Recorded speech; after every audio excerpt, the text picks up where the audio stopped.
আসসালামু আলাইকুম এভরিওয়ান। আমি মোসাম্মদ তাসলিমা আক্তার আবারও চলে এসেছি নতুন এক রেসিপি নিয়ে। আজকে রান্না করব মিষ্টি কুমড়া দিয়ে মুরগির মাংস। এই জন্য আমি একটি পাতিলে মিষ্টি কুমড়া কেটে ভালোভাবে ধুয়ে নিয়েছি এবং মুরগির মাংস ভালোভাবে ধুয়ে নিয়েছি।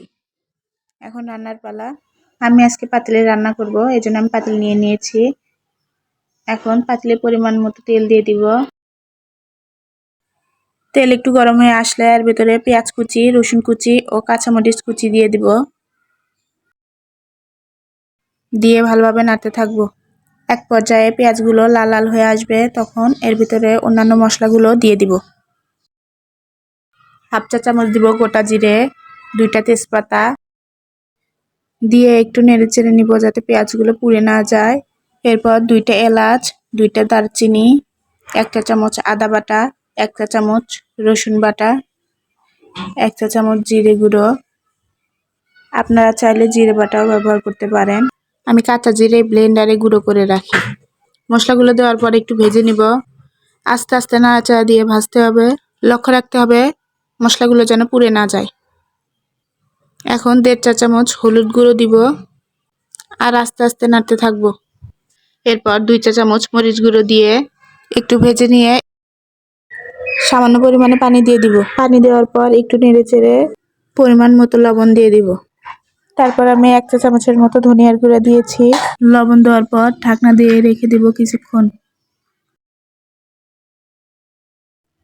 আমার রেসিপিগুলো ভালো লাগলে অবশ্যই পেজে একটা ফলো দিয়ে যাবেন আর একটা লাইক, একটা কমেন্ট করতে ভুলবেন না। কে কোথা থেকে দেখছেন কমেন্ট করে যাবেন।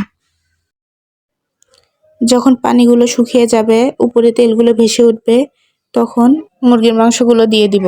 মুরগির মাংসগুলো দিয়ে দেওয়ার পর ভালোভাবে নেড়েচেড়ে সবগুলো মশলার সাথে মিশিয়ে নেব। এখন ঢাকনা দিয়ে দিব। এখন হাই স্পিডে জাল করব কিছুক্ষণ পর পর একটু নেড়ে চেড়ে দিব যাতে মশলাগুলো ভালোভাবে মাংসের ভেতরে ঢুকে। এখন আবারও ঢাকনা দিয়ে রেখে দেব কিছুক্ষণ। আপনারা কে কে এরকম মিষ্টি কুমড়া দিয়ে মুরগির মাংস রান্না করে খেয়েছেন অবশ্যই কমেন্টে জানাবেন।